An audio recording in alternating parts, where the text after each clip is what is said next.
Hello, everybody. Welcome to Rage and Love, where we passionately debate, explore, and review topics about religion, science, history, and current events. As you can see, right now it's just me today as the host. We do have some guests, so hold on to that. Um, but yeah, Joey had some issues. He got stuck in very bad traffic. There was a major accident on a freeway by us. And so there's this lady that has a gun and she's sitting in the freeway and they got everything blocked out. So he's stuck out there like an hour away and he won't be able to make it. But don't worry, we got this covered. So let's get to the topic of today. When people leave religion, the first thing that they struggle with is community. Because church offers so many social opportunities like Bible study, book club, Sunday school, children's activities like trunk or treat for Halloween, potlucks for every holiday that you can think of, community projects, and many other socializing events that allow the congregation to gather outside of Sunday service. Some denominations can take it further, right? High control churches keep their followers busy at pretty much every free moment that they have. So when people leave religion and church, they often feel isolated, lonely, and like they're being left behind. They no longer know where they belong. Well, let me tell you that the secular community has been stepping up the last few years. There are more and more secular humanist spaces now, both online and in person. And a great example of one of those in person spaces is conventions. These attract visitors that come to hear inspiring speeches by authors, activists, podcasters, and content creators. And today we have two wonderful people who have been making one of these conventions happen for quite a few years now. So we have Jeff and Jason. I'm gonna bring them up on stage. Hello, guys. So you guys are with BAHACON. BAHACON is really big. Okay, like from what I've seen, is probably one of the biggest atheist humanist conventions. Can you tell me a little bit more about it, guys? But welcome first, of course, Jeff, Jason. Hello. Who wants to start? Thank you. So, BAHACON stands for Bluewater Atheists Humanists Agnostics. This is the fourth year for Baja. And we're located in Port Huron, Ontario. Now, don't be scared that it's in Canada. It's literally 500 meters, whatever that is in yards, across the border from the United States. So it's right across the border from Port Huron, Michigan. So we border right on Port Huron. And yeah, and it's say fourth year.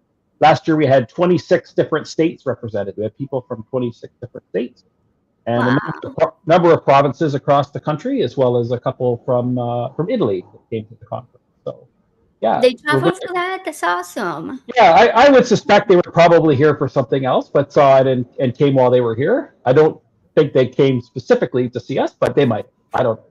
We'll Um, pretend. We'll yeah, pretend they did. sure, we'll go with that. So yeah, so we're pretty excited about it for our fourth year. That's awesome. I really wanted to go, but I just became a citizen a couple of weeks ago, so I thought I could get my passport. I know that you said we don't need a passport. However, being a previous non-citizen is a little scary for me to travel without a passport. I'm not 100% sure that I would feel safe going anywhere without it, pretty much. So yeah, but Understandable. Yep. yeah. But also finances. I wish I was rich. I wish I could attend every single. I would have been at the American Atheist a couple of weeks ago too. It's just I wish I could have. Yeah, I would definitely attend all of them if I had unlimited funds. So on the introduction that I did, I mentioned, um, you know, how this is all about community when you leave religion. So tell me, both of you, we'll start with Jason first, like, so that we can have a little bit more context on this conversation. Like, what is each of your backgrounds as far as belief, religion? Like, did you both grow up as believers? And, like, how did you end up leaving religion if you are ever religious? So, Jason, go first. Sure. So I was raised pretty much non-religious, despite my dad's side of the family being all pretty religious. My grandfather built a church. My uncles have all been, you know, pastors or whatever the term is for them. Um, yeah, so myself and my sister were raised outside of the church. We went a couple times with my grandparents just as we were young to Sunday school, but that was it. It was nothing. Other than that, we did all of our family events there because it was big, right? We could all fit in the gymnasium. Um, we never spoke about religion at all in the house, so you know, I neither one of my parents really confessed to be religious or not. My mom, I would say, was probably spiritual. My dad, like now, he says he's not religious at all. Um, So you basically were like your whole life you've been that way. Like not Pretty you were much, never like, oh, yeah, okay, that's good, that's good. yeah, So you're a yeah, lifelong yeah, atheist. yeah. Despite that, it was a long time before I actually met another person that was out atheist, right? So for the longest time, I thought I was the only one, right? Yeah, I have to say when I moved to the US, growing up, for me it was similar. Like I didn't really have a religion. We lived in a super rural area. There was no church. There was one school and one store, and that was about it. Um, so I didn't really have much exposure to religion. So coming, and my mom didn't talk a whole lot about it. She had religious books, but she had all of the walls were covered in books. So those were like a very minimal portion of her books, and they were more for like education, like mythology. Like she would just read them because she was interested in learning like different beliefs, not because she believed in them. Although she was raised Catholic. Interestingly enough, I was baptized as a baby, but it was because of my biological dad, not because of my mom. Um, but so then he left, and we were left with just my mom, and she was pretty much an atheist at that point. Yeah, so coming to the US was like diving headfirst into religion, like a religious world, and like I didn't meet any other atheists until I was like an adult. Yeah, I moved here when I was 15. So, how about you, Jeff? Sorry for like the whole story. Yeah, no, that's very interesting. It's interesting all the backgrounds that we come from and the different roads we took to get where we are. So, I was born and raised what's called United Church of Canada, which is a very religion light. Like it's not very right wing. I remember back in the '80s, one of the churches in my hometown had a transgender minister, and it wasn't even something that wasn't a concern. It wasn't an issue. They've always been very open to things like gay rights, gay marriage. But I can't say I was really strongly religious. For me, it was more of a social event because I had a couple very good friends that went to the same church but didn't go to my same school. So I would see them on Sundays. We would hang out together. And one of them actually, Dave, he now lives in Florida, and we've remained lifelong friends. So, and his father was the minister actually at the church. Um, my father was always atheist. I remember very early on my dad saying that the most the deadliest weapon that man ever invented was religion. And but my mom would go and would go with my grandma. But I can't say I was ever really a strong believer. And then once I got into um, middle school and high school and started getting very interested in the sciences, That's when I really realized that all the things that we were kind of taught there, stories were just couldn't be true. So there was no sort of defining moment, I don't think, when I became an atheist. I just really just sort of Slow burn. slow burn and probably never really believed in the first place. Yeah, that makes sense. That makes sense. Yeah.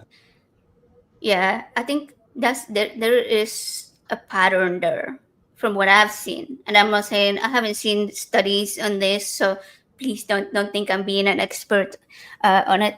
But from conversations that I've had with people, it seems that education mostly always plays a part on people becoming atheists or uh, leaving their supernatural beliefs behind, and more so learning about science, but education in general.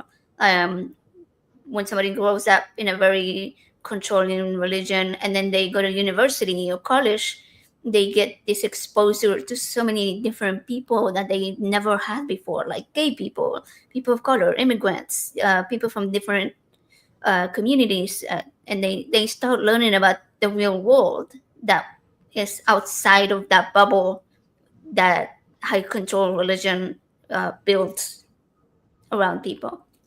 So it does make sense that if you were very interested in science, as in high school or middle school, that you would that it will eventually lead you down the path of non-belief. That Mhm. totally makes sense. Yeah. Yeah. I think if there was a rule that you couldn't expose your children to religion until they were 20, I think I you wouldn't have completely religion. agree with that. I really think it would be a great idea. Like, you can't force people to not do certain things, right? Like, we do have rules for smoking and we have rules for alcohol. Um, People still do it before that age. Yeah. You can't quite stop 100% of that. But when you have rules set for that, it's like, all right, maybe we can do this. Yeah. So, and religion is like what your dad said, the one of the most powerful weapons that Yes. humanity has created, right? Super harmful. We're seeing that with the current um, wars that are going on in the Middle East. Yeah. What was interesting is I have a family member that when growing up, he's younger than myself. He's my husband's cousin. Um, but when he was growing up, he was religious, and when we started hanging out more, like over the last 2 years or so, we will have a lot of conversations about religion and myself being a non-believer, or sort of like deconstructing from my belief. Um, and with my husband, who was still considers himself spiritual until very recently. Um, there was a time where we stopped talking about it because it became a little heated up with other family members. But very recently, we started talking about these topics again, and he became a lot more involved politically and looking at everything that's going on in the U.S. and how Christian nationalism is trying to take over America, and how the holy wars are going on in the Middle East, all because of religion. And he actually said on our last live show, that he no longer considers himself religious. And I was really surprised to hear that, but super proud of him for working on himself and being able to think these things through and putting it out into words to make sense of what's going on around us. Because yes, religion is such a powerful weapon, and it's used not just for wars, but to keep the average person down and weak and feeling terrible about themselves too. So, Yeah. but Jeff, question for you. So you mentioned that you did grow up a little bit in the church. Did you experience that sense of not like having a community when you left church, or did you not have too much involvement in it? Uh, Yeah, not really. because I mean, other than visiting with my friends, I was there Sundays and really wasn't involved in much else. But I do know my mom. She passed away a few years ago, but for her, it was a big loss. Like she was always religious to a degree. I don't know that she was never a hard believer. I don't think, but the last couple of years, just because of some mobility issues and health issues, she wasn't able to kind of go to church on Sundays, or wasn't able to go and do to the events that the church would have.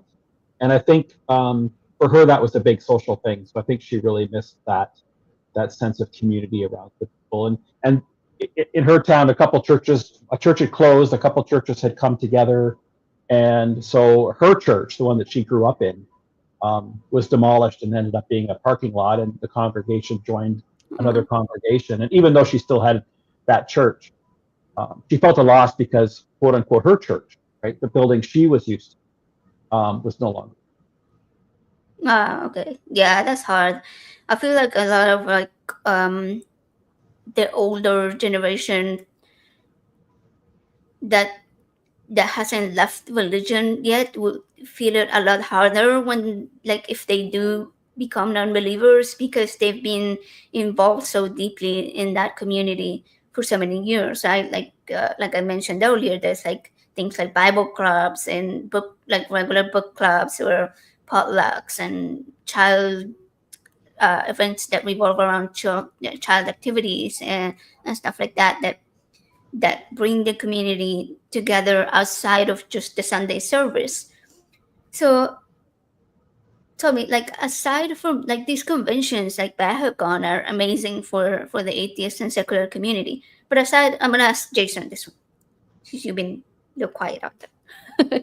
So aside from like conventions, what other events or gatherings, social opportunities could our secular community establish in order to both get the secular people in the area involved, but also to show other people who are maybe religious that sees us as heathens to realize that being an atheist isn't like this horrible sinful thing. What kind of events would you think would be good for local areas to focus on?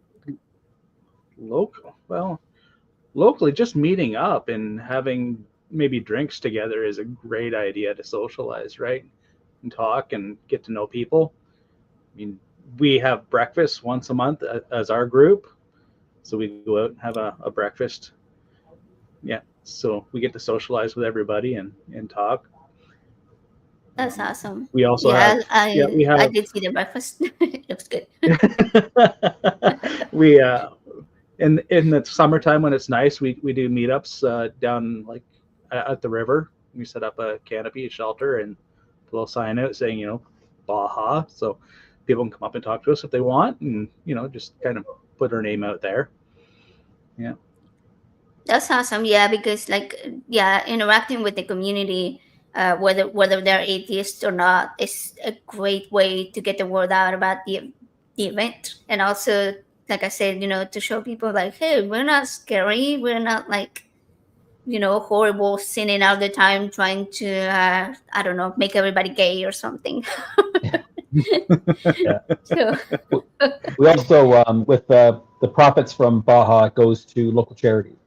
So we do donations to. Last year we did the Alzheimer's Society, and we did our local hospital group. So, and they take pictures, and that goes in the paper, so people can see that this group of atheists are actually giving back to the community, and that's really the whole purpose.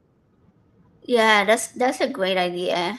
I remember doing with the March for Science, we did a couple of things like that. But obviously, the March for Science was like not religious focused or atheist focused. It was just like a group protesting, and we ended up doing a lot of like food drives and blood drives, and we would like gather science kits and books for like local schools and stuff like that.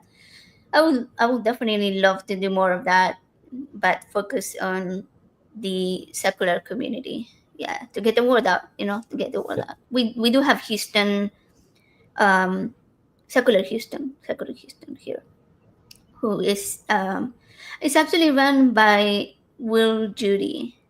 I don't know if you guys are familiar with him. Heard the name. He's good friends with Dr. Anthony Pinn, who's going to be on your Right. conference. Yeah. Yes. Yeah. Oh, there's this really good concept that I enjoy. I know you guys know secular rarity, Yep. correct? The famous Eliot. So him and Gary Parker are running Secularizing US, which is like they're kind of trying to put in one place all of these events, like stuff that I just mentioned, like think secular events like breakfast or like summer get-togethers or like they do like a twice a month um, meet up where they drink and they meet up in a brewery. There's another one, oh, like walks in the park, which like hiking every Saturday. I think once a month they meet up to eat. Yeah, so it's like they're trying to get like all of these events in one page so that everybody can see them. They're starting off in Tennessee where they are, but they plan on expanding it to other states as they grow their resources and more people help them and stuff. I help them with it as well. But there's one thing that they do, which is called the Conversation Coalition.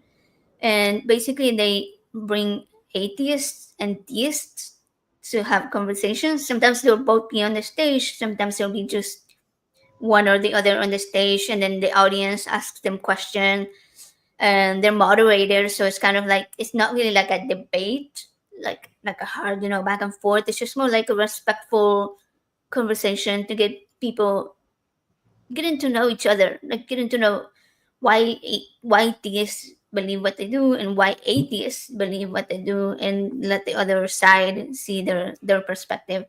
um, I think that's a great thing to model because Mhm. sometimes we have such a hard time talking to people who are religious and not seeing them as other humans too. Like I know that we see this a lot with the current American government where they're dehumanizing people, and I feel like at times we can be guilty of looking at religious people and be like, oh, why do they do this? Why do they, instead of being like, why? It's like if there's a different and why? So I think I've watched some of the videos. They do a really good job at keeping the conversation respectful, so that nobody ends up being offended or mad at each other. Most of the times they end up together in like a little after party or making long term friendships. So it's a pretty cool thing to do. Very cool. That's awesome. Yeah. So back to BAHACON. What was the reason why you guys started doing these conventions, and how did you meet? Did you meet through BAHACON or whoever I wants met to Jeff answer? through BAHACon. Yeah. Jeff started Yes. there before I did. Yes. So I wasn't originally a member of BAHACON. I went to the first convention, the first BAHACON, as just someone in the audience. And the reason I went is I was looking at Seth Andrews' website. I've been following Seth Andrews for years, and it had a list of places he's going to be. And I'm reading the list, and there's Sarnia, Point Edward, Ontario. I'm like, that's literally 25 minutes from my house. Like, we definitely have to go and see him. So my girlfriend and I got tickets and went there first year. Um, really, really enjoyed it. And then I was asked, I started going to the breakfasts, like Jason mentioned, went to the solstice dinner we have in December. And then I got asked if I would get on the board and help with the organization. I know Baja started for that same reason that you mentioned, is that trying to get a sense of community. It started before COVID, and the original plan was to have the first Baja kind of, and then COVID hit and everything got put on hold.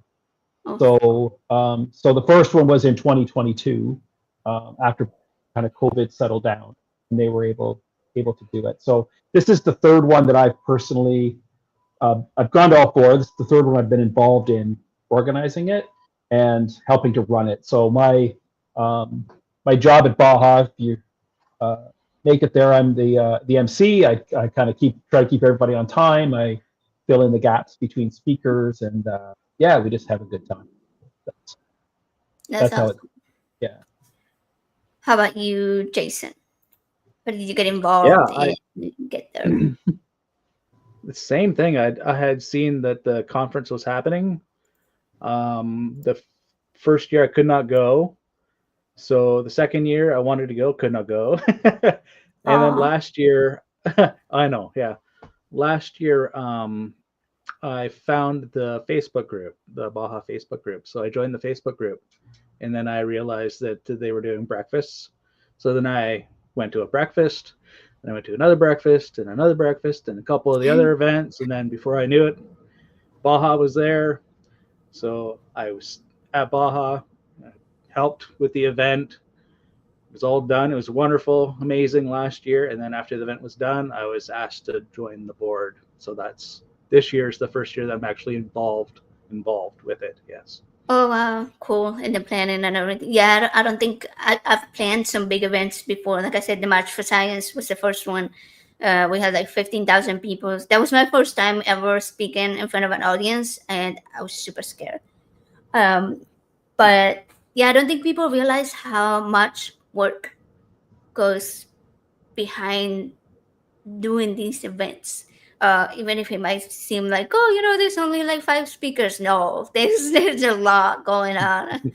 So, like, for you guys, what has been, not just this year, but like any of the past events or anything? Like, what was the most challenging part of organizing? What's the hardest part?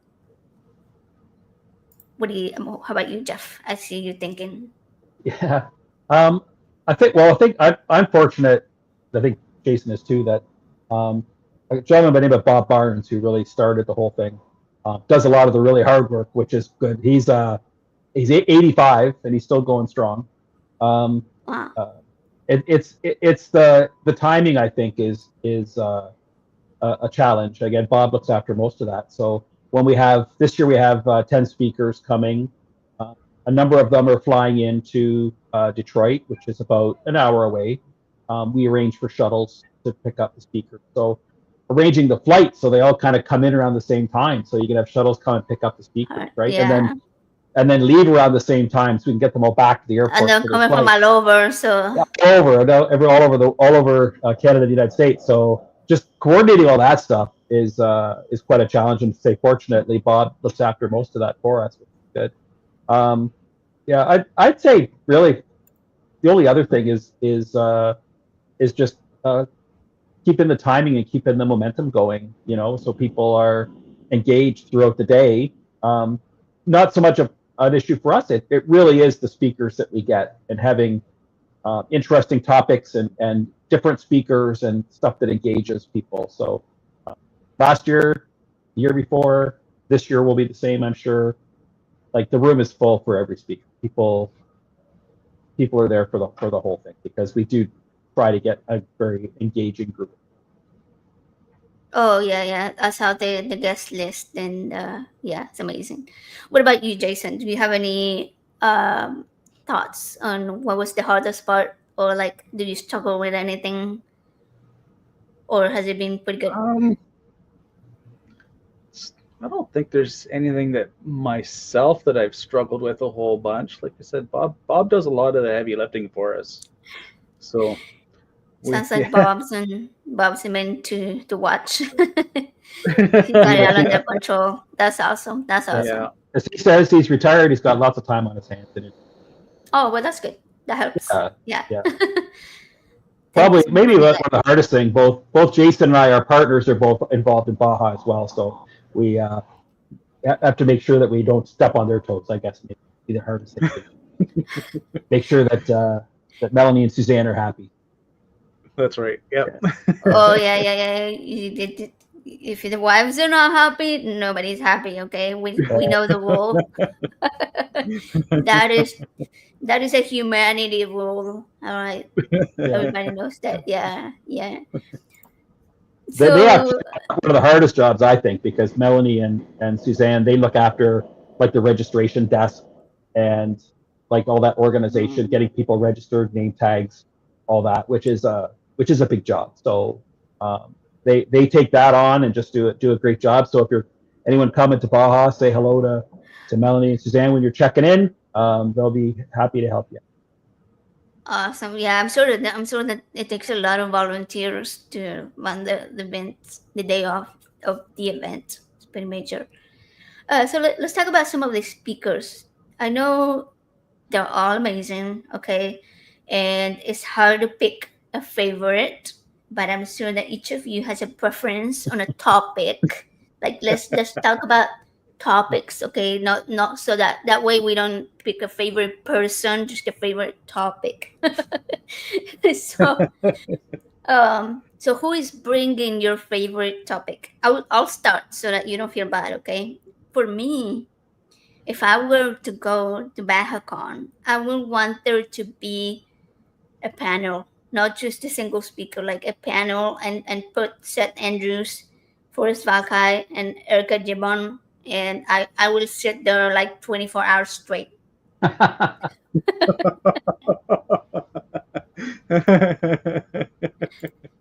I'll pay big bucks for that panel, okay? Yeah, And they would talk that for would be a about good one. 24 hours. They would easily for 24 hours. But I just don't know. I was saying this to people. I Okay, don't know. We top have three. four Top three. top three. For me, Andrew White. I'm really looking forward to Dr. White. He's an anthropological archaeologist, I think is the term. So he has done a lot of uh, archaeology in sort of the Middle East. So his topic is a world that wasn't pseudo-archaeology and the intersection of race and religion. So I think that's going to be really, really interesting. Uh, uh, so, which is I like the sciencey part of it and getting to learn new things. So he would be my number one as far as um, wanting to leave with more information. I've always enjoyed archaeology and anthropology. So That's awesome. Erika would definitely be number two again because of she's just going to be such a Similar, yeah. like she can just get the most complex thoughts and ideas and make them simple enough that even I can understand it. So that's something to be. Yeah, that's super important. A lot of scientists struggle with communicating things to the average person that doesn't have a degree, the degree that they do, and to communicate that in a way that this person will understand it. And I feel like she does such an amazing job. Like she will still use the proper terminology, but like by the end, you know what she's talking about. Like you understand it. As far as Dr. Pinn, fun fact, I think he currently stays in Houston, where I am, because he's a professor at Rice University. And I've also seen him hanging out with Will Judy, who I mentioned earlier, from Houston, secular Houston, and Houston Oasis. So Houston Oasis is actually where I met Seth Andrews the first time.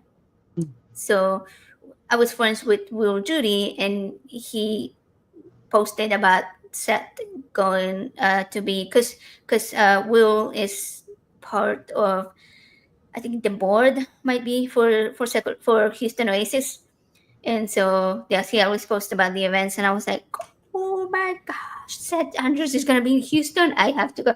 So it was awesome. Yeah, it was great. So I was super excited about that. How about you, Jason? Who's your either favorite or top three? I will leave it up to you. Okay, my top one choice is the same as Jeff's. I'm very excited about seeing Dr. Andrew White come in and talk about the archaeology. It's going to be great. Secondly, I think Jasmine Folk is going to be really interesting with her speaking about her escape from the Middle East. So that's going to be really, really interesting from a woman's perspective. And Forrest knocked it out of the park last year, so I am pretty excited to see what happens this year with him. Did he bring like a whole setup of fancy experiments or something? I heard, or was that right? No, he did not. Okay. Because I've Yeah. seen him do some live seemed stuff like he that did. was like, Yeah. It He seemed wanted like to. it was, yes. He wanted to, but flying in on an airplane with uh, stuff that can make explosions is probably a challenge. But, chemical. Yeah, I Yeah. would think that would not be allowed. That's funny. no. Yes, that would be very funny. I would love to see some of his presentations. Maybe if he does one in the U.S., like in his area where he doesn't have to travel with explosive materials, then I could travel and watch it. Yeah, I would definitely love that. That would be so awesome. He was like one of the very first people that I watched in the atheist YouTube community. I had listened obviously to Sam Harris and like Richard Dawkins and all of that. But when I started watching Forrest, I apologize. I don't know if that's beeping as me or I think I that don't doesn't hear beeping. beeping. Do you guys hear that? Okay, No. so it must be just my ear. All right, good. That's good. Maybe it's the angels giving me a message. But anyway, so I was watching his video about gender and biological sex differences and all of that, and so it led me to, I guess the algorithm started showing me videos from outside of his channel where he was on, and one of those was the atheist experience. So I was like, oh, okay. So I went there and I started watching, and then I saw Erika, and I was like, holy crap, that's amazing. So I started watching more and more of the shows, and now I'm very involved, and here we are. But yeah, so thanks to Forrest Valkai, I guess we could thank him for us being here. Praise Thanks, Forrest. Forrest. The Lord and Savior. Yeah. So speaking of really cool guests, I know that unfortunately, and I'm sorry, but I cannot remember her name, but there was a guest that had to pull out from the guest list because she has Yes. some health issues. Yes. Dr. Abby Hafer. Okay, had Abby to pull Hafer. up, yeah. There's an excellent book, by the way, called Not So Intelligent Design. If you get the audiobooks, Seth Andrews actually narrates it. So you get to listen to Seth and get all this great information from Abby Hafer. Really, really good book. That's funny because I was talking to someone recently, Richard Gilliver. He's also another YouTuber, and he's writing a book, but he's British, all right, and he has a really cool accent. So I told him that he needs to be the one to narrate the book, and he was like, "Well, I would, but I really, really want Seth Andrews to narrate it." And I was like, "Listen, we should convince Seth to sell his voice for reading books." So I'm glad to hear that he's actually doing that. Yeah. Um, He's read quite a few. Yeah. Yeah. Oh yeah. Okay. Yeah. Okay. He did one for Dr. Josh Bowen as well. Josh Bowen, yeah, I'm familiar with him. Yeah. Awesome. Is slavery endorsed in the Bible, I think, or something along those lines is what the book is called. A very, very good book as well. And Seth, Seth says it was a lot of work for him because he had to learn all these like ancient Sumerian words. Make sure he pronounced them. That's a good point. Yeah. But yeah, another good book. Dr. Bowen was with us last year. Yeah, was last year. Just a great guy, great speaker. Okay, cool. Oh, he was on BAHACON last year, he said? Last year, yeah. Okay. Yeah. That's awesome.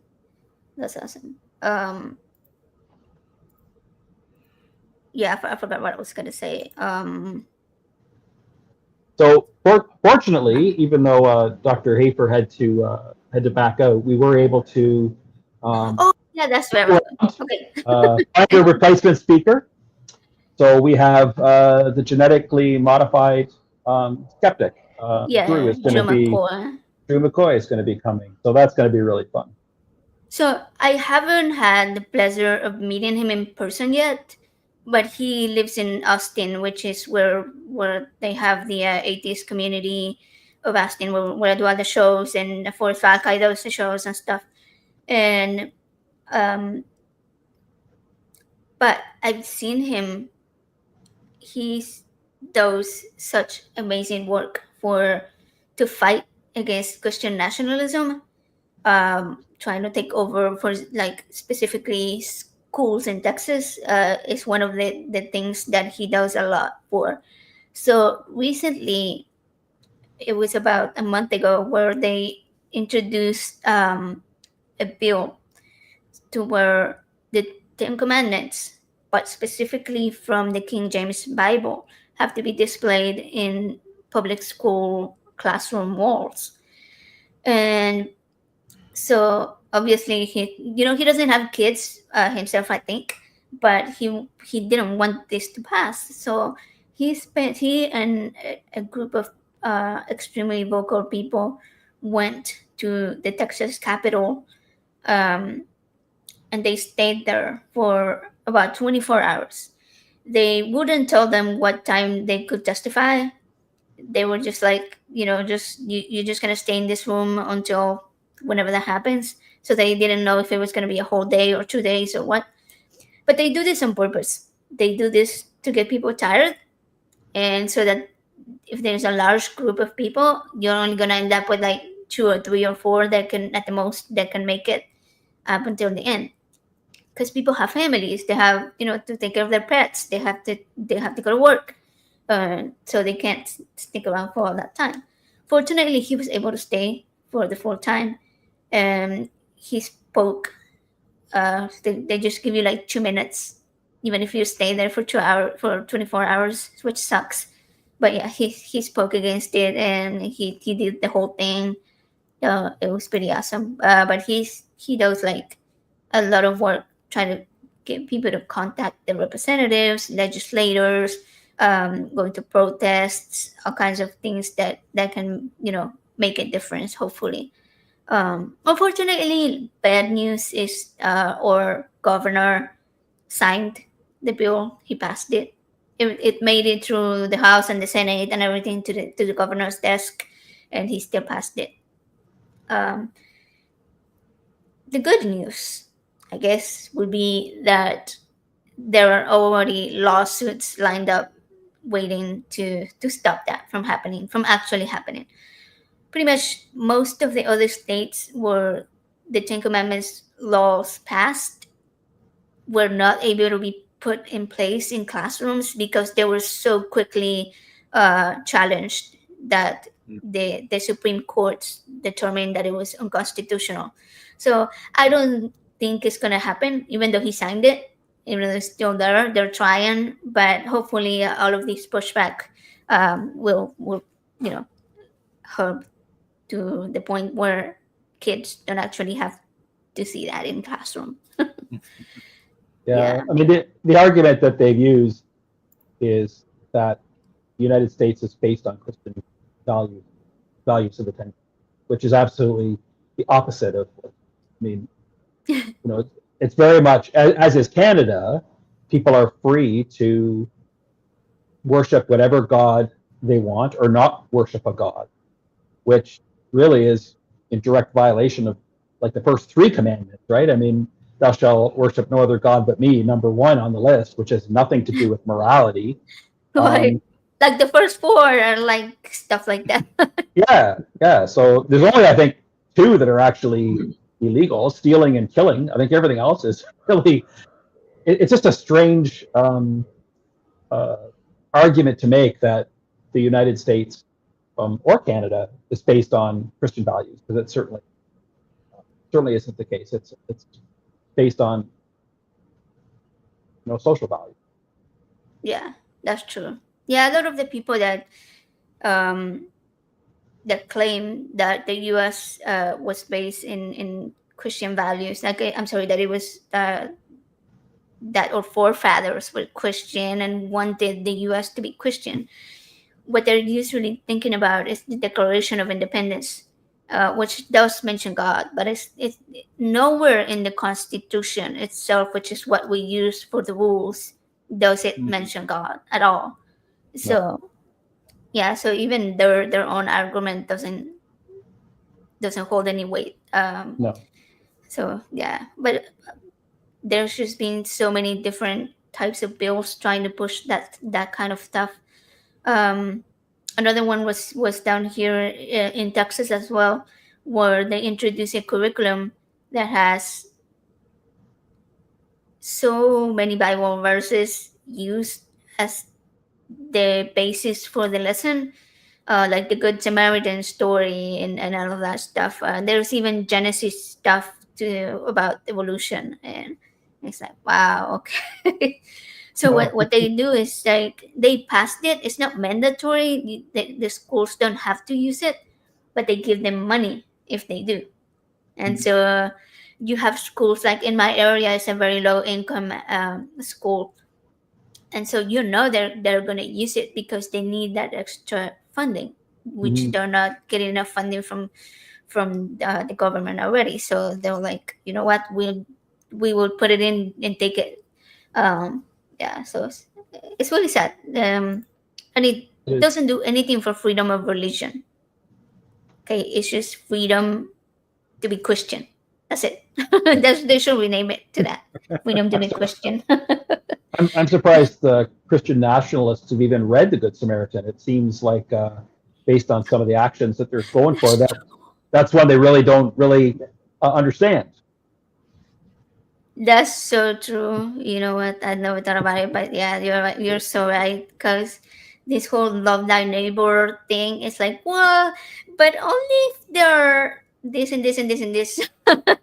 Not that one and that one, and not that one either. But no, that neighbor, no, because they're gay or trans or immigrants or from the Middle East or Muslim.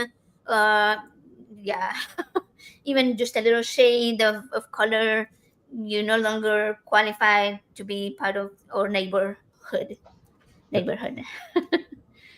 So yeah, it's really unfortunate. Um, so I'm thinking about this conference. Okay, is it a whole weekend thing that you guys are doing? Like, do people stay for Saturday and Sunday for both days, or is it just one day of the conference for BAHACON? It's a 3-day Sorry, conference. I went way off topic. Sorry. It's 3 days. It starts on the Friday. My mind where we have was a VIP still. dinner. Yeah, Friday's a registration at a VIP dinner. Saturday we have a bunch of speakers. Saturday night we have a podcast panel full of podcasters, and then a after party. So we're gonna have board games, card games. Bar is gonna be open there, so we can have lots of fun. Oh, I thought I saw Justin post about that. Possibly he's Yes. like MC in it. Is that right? Okay, that's so cool. Yep. That's awesome. All the cool people And are then gonna be there. right, yeah. And then Sunday morning we have a couple more speakers, and then we load onto a boat for a 3-hour cruise. And that'll be the end. After we get back, it's all done. Okay, I remember seeing pictures. I think it was from Seth Andrews from last year, and there was a boat. Okay, I remember that. Yeah. That's awesome. Yeah, and all the speakers come on the boat throughout the weekend. The speakers are in the room. They're having lunch with people. They're having breakfast. They're sitting at people's tables. It's not like you'll see Seth Andrews get up and speak and then never see him for the rest of the weekend. He's out and around, as are all the other speakers. When they're on the boat, unless they want to swim for it, they're a captive audience. If you want to talk to them, they can't get away. So again, going back to that really important sense of community, we want people to feel like they're all friends and that they make new friends when they're there. So that's really the goal of the event. Yeah, I love that because, like, for myself, when I first started becoming part of the atheist community, like, there wasn't much where I am. There is secular Houston, but I didn't know about it until very recently. And Houston Oasis, which is more looking like they don't focus on being atheist. It's just like a place for non-religious people to gather and speak and stuff. But it isn't super advertised. Like you don't see it a whole lot anywhere, so you don't know that these things are there. And so for me, the atheist community was online. It was like the people that I was watching their videos and their content and following them on Facebook and TikTok and whatever else they were. And when you first come in, it feels like, wow, like these people will never interact with me, right? But then you have the live chats and you see them interacting with people, and they're very friendly. Like if you friend them on Facebook, they'll usually add you and talk to you and stuff, and they're very human. Like it doesn't feel like stars but at the same time we do look up to them, and we love what they do, because what they do is bring the community together, from places where they may not have that accessible to them locally, right? Like I'm lucky because I live in Houston, and yeah, like I said, it's a very big city, but there's so many people that don't don't have this ability to, like, I don't know, to have a transportation to a bigger city to to to go to these daily events, weekly events or whatever. And so to have this community here, and when you have these conventions, all of these speakers come from all over the country, even from Canada, or from the US to Canada, went to the conventions done in Canada. And I completely appreciate what the organizers do, because they do it in a way that supports that community building. Like the people that are not on the screen, they also feel like they're part of the community for real. Like they feel appreciated. They feel like, you know what, like I watched them all year, but they're all here and they're giving me their attention, their full attention. And it feels really awesome. Like so far, everybody I've met, I haven't been to any conferences, but I've been to like the gathering that they do in Austin, for the atheist community of Austin, which they do a similar thing to what you were mentioning with the boat. They go on a boat on Saturday, then afterwards they go to like have drinks and eat, and then on Sunday they do a live show from their studio, where many of the big hosts will speak and stuff. And but the community is invited to join all of it: the boat, the after parties, the live shows as the audience. They get to interact with everybody, and everybody just feels like they are part of something bigger than just watching them online, you know. So I think stuff like BAHACON is such a great moral support for people, um, like the people that are not on the screen, you know, and that they don't have that normally, that sense of community. They come together there, and they're like, it's a whole full room of people that see the world very similarly to you. But we may disagree on things, obviously, because not everybody's the same, and not all atheists believe the same things. But yeah, there's always such a great sense of community. I love it. One of the greatest joys for me has just been the people I've met It's like a summer and camp have for maintained. adults. Yeah, and maintain some of those friendships. Like David Fitzgerald, he spoke last year and the year before, and you know we're friends now. Like I can reach out to David and we chat back and forth. Josh Bowen, another great guy that you know we've stayed connected with, and you know Melanie Tressa King, and Yvette D'Entremont. Like there's just these speakers, these people that you see on YouTube and on podcasts that are kind of our celebrity, I guess, in the atheist world. And then you meet them, and they're just such nice people. I have yet to meet anyone from speakers to attendees that you know haven't just been a delight to sit down and talk to. And the way we set up the conference, we have like round tables, to encourage conversation. So when you sit down, you get to meet the people at your table, make new friends, and that's really such an important part of the conference. Is that community part. Yeah, for sure. I completely agree. Like, I feel like every time I've met um, one of these people that I before used to be like, oh, they're a YouTuber. Oh my gosh.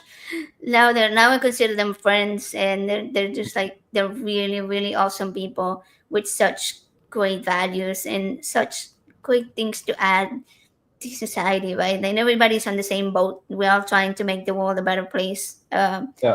Minus the religion. Yeah. So it's great. Yeah. Last Yeah, year, maybe last next year I'll give it a make it. So far, everybody. So far, yeah. so Yeah, far, we'd love to everybody see that it. I've met is just as delightful in person as they are on screen. Yes. Oh yeah, yeah, exactly. We were just Yeah. talking before the show. Wait, was it with you? Okay, it was no, it was with a friend, another friend. We were talking about Seth Andrews, and I was like, Seth is the exact same in person as he is on screen. Like you get the same person. Um, he's such a kind human being, and he will give you his full attention when he's talking to you. Like you don't feel like he's rushed or like he's trying to like just push you off or whatever. Like he is deeply into the whatever conversation you bring up with him. I got to meet Sydney Davis earlier this year. So I'd watched her shows before, big fan of her, and I got to meet her. And then we connected on Facebook, and every time that she or I post something, we both like, me too. Like we have so much in common, so far. So I'm super excited to be hanging out with her. Uh, I I know I'm gonna make it to NanoCon because it was like way cheaper and closer. We're driving there, so it's like a 12-hour drive that we are doing with a family member. Um, but anyway, so Sydney invited me actually to be on her panel, and I was like me? Are you sure you're talking to me? So, apparently she was. She was. So we'll see how that goes. So That's I'm super fantastic. excited for that. Awesome. Yeah, I'm super excited for that. So that one is going to be with Chad Harris and Jasper Hoffman, and they've both done documentaries for like high control religious cults type thing. The one with Chad Harris is about the Duggar family. I'm sure you guys are familiar with that big 18 kids Mm-hmm. family. Yes. Yeah, we're watching it right now. We're on the last episode because I wanted to like rewatch it for before the conference. But wow, like the amount of harm that they cause within those small cells of cults is so massive. And you think to yourself, like, this is happening probably all over the country, all over the world, to different pockets of people who are, like we said earlier, in this bubble that they build, and they keep them busy, and they keep them um, only interacting with their kind of people. Like they don't let them out into the world. They don't let the kids socialize with. Imagine socializing with an atheist would be a horrible thing for them.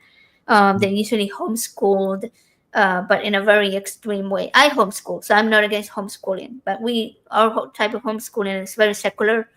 We discuss religion as a myth, um, and I'm not like, you have to believe this and you have to believe that. It's just more like, hey, let's do some science and math and reading and talk about history and talk about current events and stuff. But when you see these, even Christian religions that could be considered cults, is so scary. So both of them, Jasper Hoffman as well, I think she was Amish, and but she also no, I'm sorry, she was Mennonite, and but she also shows the harms that are done to women in Amish communities and like all of these communities that suppress women extremely. Um, so I'm Right. excited to be on the panel with them, but at the same time, it's such a heavy topic to talk about. Yeah. Mm, So, yeah. so we have Joseph over here, HTX News. That's Joseph on his other channel. He said he probably will make it to Canada soon. So funny, but not so funny. Um, so with this family member that I mentioned that's gonna drive to NanoCon with us, and also he's the same person that said that he's no longer religious. We've been talking a lot about what's going on in the U.S. and we brought up the idea of moving somewhere else. And at first we were like, well, let's move to another state or something. But it's like you're still within the federal government, and it's still the issues with ICE and the issues with them targeting people for no reason. I will always feel like a target, even though I have my citizenship now. Um, and all of the harm that they're trying to do. So we're like, well, what about Canada? Now I have my citizenship. I can move to Canada. So we are considering that. Our kid, who is a teenager now, has like 6 friends that all live in Kamloops. Mm. So that would be Beautiful like part. one Yeah, of beautiful. the one of the options that we were looking at. Although I know it's a little bit more expensive than the rest of Canada. Is that a correct assessment? Kind of. BC is expensive. Yeah. BC stands Okay. for bring cash. Gosh, got it. Uh, We'll keep that in mind. beautiful part of the country, though. It's just gorgeous out there. Beautiful. Oh, yes, absolutely. I've only been to Vancouver before, just for like a day, and it was just stunning. It was winter time, so there was like a little bit of snow, and the mountains looked amazing. That we went by the lakes, and yeah, we had my dad's uncle or cousin. My dad's cousin lives there, in Vancouver. So he took us around the city, and it was amazing. I mean, it's definitely something that we would do. But yeah, we're kind of thinking about which place, which area of Canada. Any of Canada is awesome. There's no bad decision about going to Canada. So Joe said that he wants Jason to help him grow a wild yard, so I don't have to mow the yard anymore. You got it. How did Yes. you get that going? It's been a few years, or It's been the little 4 years now that I've been working on that. Yeah.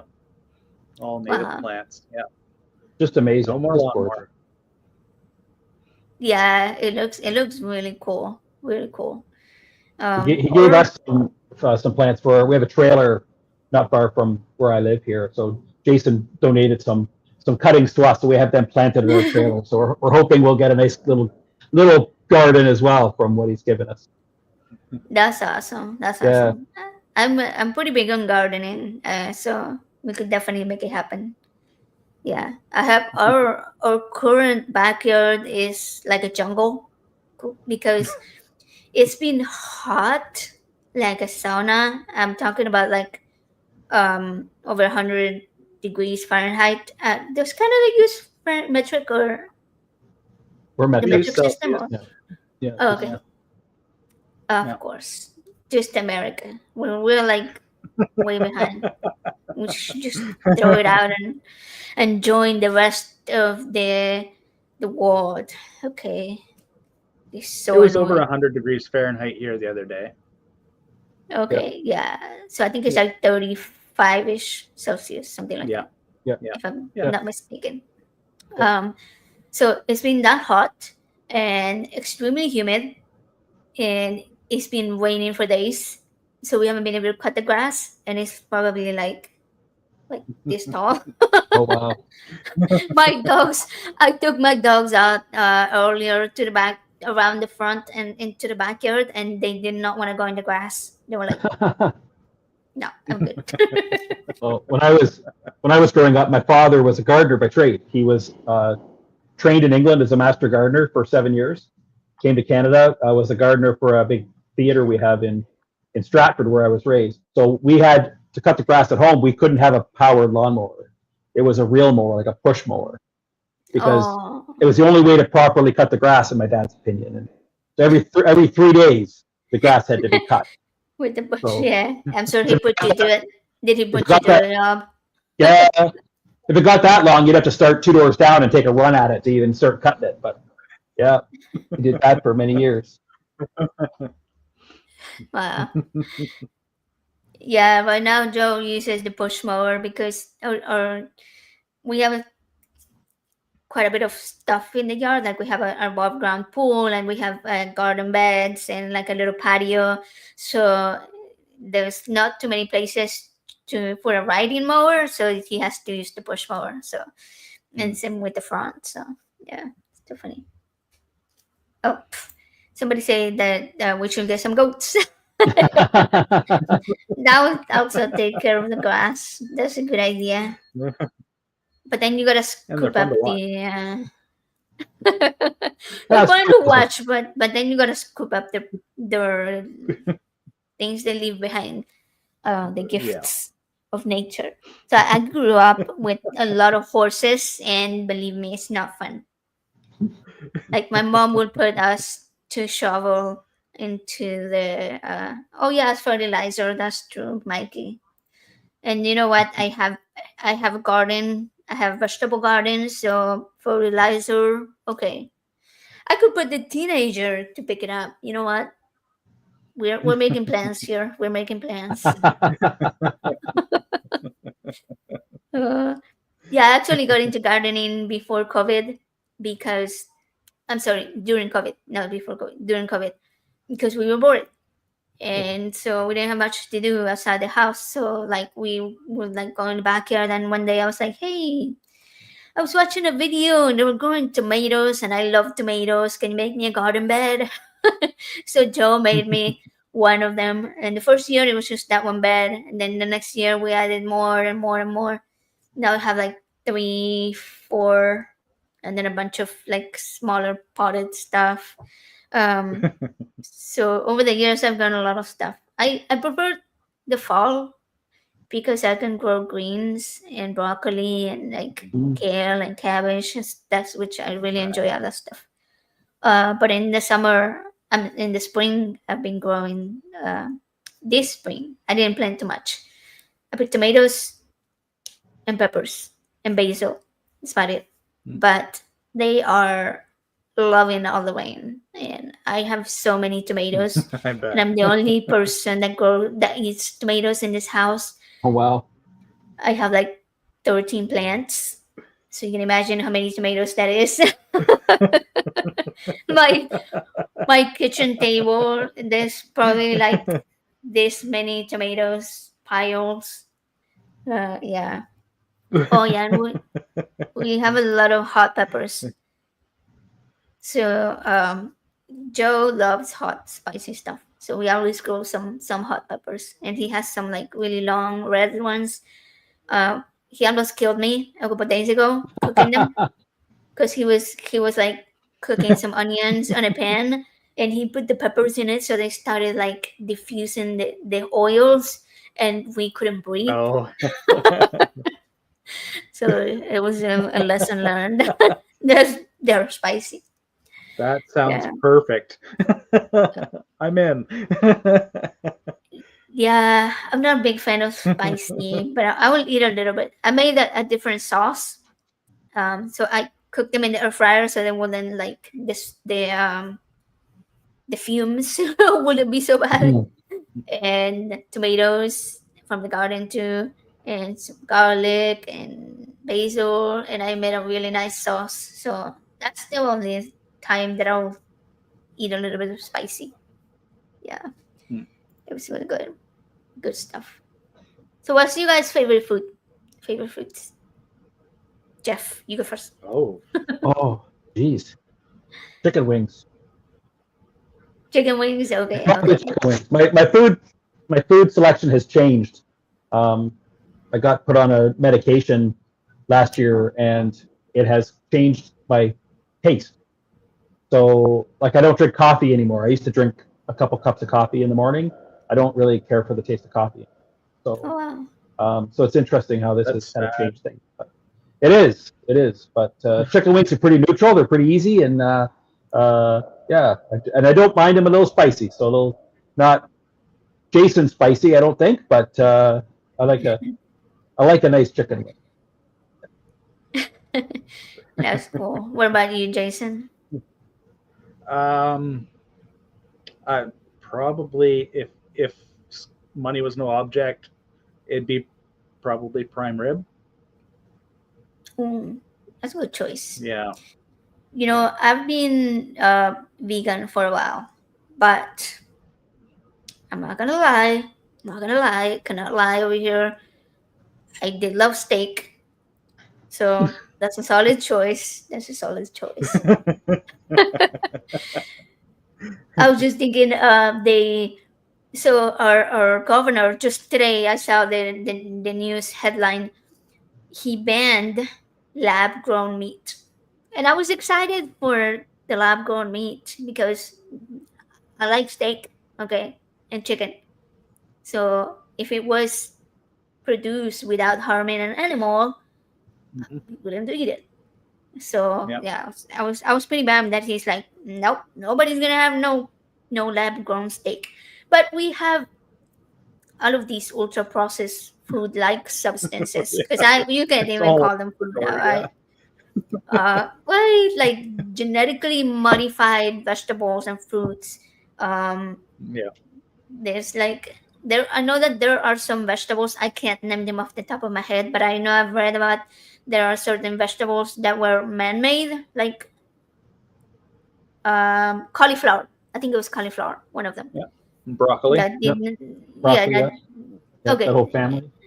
right, that they did Yeah. not exist in nature and that they were, engineered by humans. So it's like, well, if we have lab grown vegetables, why can't we have lab grown meat?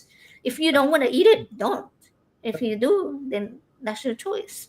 I mean, Why Yeah. medications are lab grown, right? if you All can if you medications that can we take. you can buy a package of slices of cheese and they sit in your fridge for 2 years and you pull it out and it's not full of mold, that's not really cheese. Yeah, well, there's certainly a lot of foods like that, right? Right. Yeah. So I don't know where they're going with that one. I don't understand the reasoning behind that because there are so many other choices just in supermarkets that are way worse than lab grown meat. Yes. So It's fear Yeah. and hopefully, a lack of science education. yeah, Exactly what it is. Yeah, yeah. It's like when yeah, when people are against GMOs, right? Food that's been genetically modified, thinking that somehow that that genetically modified tomato yeah, like, will get into your own DNA and change how your body works, right? That's just a complete lack of science and not understanding that GMOs have saved literally millions of lives. We couldn't feed as many people as we feed if it wasn't for being able to modify food so that you can grow more disease resistant and that kind of well, thing. yeah, like heat and with the droughts that we're having Yeah, here in the U.S., it would be great to genetically modify crops to be yeah, more resistant to need less water yeah, or to be to better grow in extreme heat like here in Texas. yeah, Like my yeah. tomatoes are starting to die because my tomato plants because it's so hot. So it's like if you have plants that can do that, that we can safely grow them. Uh, it's not going to genetically modify you. It's just the plant. Yeah. But yeah, There's you're absolutely I correct. There is a lack of education and science and understanding of basic scientific concepts. have a So tomato tip for you. Um, from my father. As I mentioned, my father was a gardener by trade and used to grow lots of tomatoes. So when you pick your tomatoes and you set them on the counter, if you set them with the stem down, they last longer than if you set them the other way. Oh, okay. I'm gonna go turn now Yes. those 30 tomatoes over there. Yes. If you rest them on their stem, because then the stem takes the weight, they will last longer on the counter than if you set them. Wow, that's cool. Okay, Yep. that's good to know. Yeah, I have a lot. I grew so many different varieties this year. I really enjoyed the yellow gold, very large slicer ones. Those are so good. Unfortunately, sometimes I get some critters that enjoy my tomatoes before I do, but Yeah. but I've had quite a big crop lately, so I'm excited for that. Speaking My of food, I tomatoes are think. just starting to flower, so you're way ahead of me. Oh wow! Okay. Yeah. So yeah, because Yeah, we get a late they start here. do that at like 85 degrees. Okay. Yeah. Again, American degrees, America first. Okay, I understand. Yeah, when they like a specific temperature. That's what I was saying. That's what I've learned. So yeah, that's why mine are dying in the heat, and yours are just barely starting. Yeah. Yeah. Now, because with metric, you make a good point. If you're driving up to Canada for BAHACON, when you come across the bridge and you see a sign that says 100, that's 100 kilometers an hour, not 100 miles an hour. Just an FYI as you're coming across the border. So I'm gonna have to remind Joe because he likes to drive fast. So he's gonna be like, "Oh look, 100 miles." I could see him doing that. That's funny. Yeah, we're gonna have to keep that in mind. My kid, I think, they realize that the imperial system is only American, and because they have Canadian friends, and I guess the Canadian friends always talk in metrics, and so my kids started to just use, like, on the phone. They have the weather app set to Celsius, and they know like centimeters and like miles and stuff like that. So I'm proud. I'm proud that they took that uh, initiative to do it themselves. funny, I was in England last fall, and their metric, like everything's, except their road, their mileage, they still do miles an hour on their roads, and not kilometers an hour, but everything else is metric. So I don't know, that one has remained there. Yeah, that is odd. It was interesting. Yeah. Huh. Well, I wonder because I don't know the history there, if they ever used the imperial system. I would imagine that maybe they did. They did, yeah, they did. I think, but before everyone switched. Yeah. Even here, like in Canada, imperial system sounds British. I'm sorry, but imperial system sounds British. Here we're pretty much all metric. Although if you ask someone how much they weigh or how much something weighs, they'll still give it to you in pounds. Usually, at least people of our generation. And we really? still, in building, like when you're measuring things, like we still have 2x4s and a lot of stuff is construction, 16-inch on center for joists and for rafters or beams and stuff. So it just depends. It's primarily metric, but there are a couple of things that have still kind of hung on. Wow. Okay, that's very interesting. I didn't know that. Yeah, I grew up with metric too in Argentina. Obviously, we only did metric, so it was an adjustment when I moved to the States and having to change all the measurements, and the temperatures was definitely the hardest one to learn. Yeah. Because I was like, 100 degrees. That sounds so hot. Yeah. In Celsius, that's like you're gonna burn, pretty sure. So it was a little confusing. All right, so I think that Joseph is almost home, but he's bringing the groceries. So I think I'm gonna finish the show up here and go help him put away the groceries.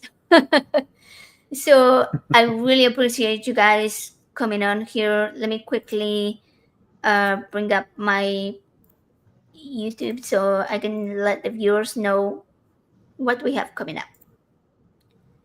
So this Saturday we actually have 2 shows. This is a first, but it was a special occasion because one of the shows is with somebody in England, and they could only do this date. And the other person is super busy. They have a really big channel, and this was the only date that worked for them as well. So we have the 2 separate shows: one in the morning, one in the afternoon. The first one's at 9:30 in the morning, and it's with the neurodivergent rebel. That's their name, and they're gonna talk about ADHD, autism, gender, the gender spectrum, and how legislation is changing around those things. Like we've heard RFK Jr. talking about putting neurodivergent people in wellness retreats, aka camps. So yeah, we're probably going to discuss that topic. This person is very, very outspoken against fascism and everything that is going on with the current administration. So that's going to be fun. The second show is at 4 in the afternoon, and these are all Central times. So 4 p.m. We're going to talk about veganism, human versus animal morality, and how morality is viewed in the rest of the animal kingdom outside of humans. And we're also going to talk about like the morality of veganism itself, whether it's a moral stance or not. And this one's going to be with Richard Gilliver and Scott Dickey. So Richard is a philosopher expert, so it should be a very interesting conversation to have with someone that knows about that topic. Next one is on July 7th. I think it's a weekday, and at 7 p.m. And it's going to be with Steve Dickides, and he is the writer of Humanism from the Heart. I believe he's going to be at BAHACON. Oh, yeah. So. He will. Yes, Yeah. you'll be there. Yeah. Mm-hmm. So he's going to come to the show to talk about the book.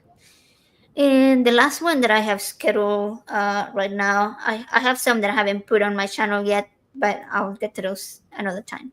But the last one that I have shown now is July 16th at 7 p.m. Central, and it's with Tim Whittaker and from the New Evangelicals. And so Tim is a Christian, but he used to be an evangelist, and he's completely changed his view of religion and sort of deconstructed from his evangelist conservative beliefs to a very, very liberal Christian sort of faith. I don't think he goes to church, but I think he still believes in God and Jesus' story and all of that, which is fun. I mean, I think that is great when we can respect each other's beliefs without pushing them on. And so he's actually going to be talking about Christian nationalism on how to fight back, which is awesome. I think more Christians should do that. That's the reason I'm going to have him on my channel, because he's a person who is of faith but believes in the separation of church and state, and believes that in the harms that Christian nationalism is doing. So it will be a very interesting conversation. Yeah. He's an ally. Oh yeah, for sure. He's a really cool guy. I've seen him on another show, and he's like, cool, respect. Dan saying, thank you, everybody. All right, so we will see you guys next time. Thank you, Jeff, and thank you, Jason. And I hope that BAHACON is an amazing success, and I definitely hope to be there next year. Awesome. Thank you so much. Look, All right, awesome. Thank you, We'll see AJ. everybody. All right, take care.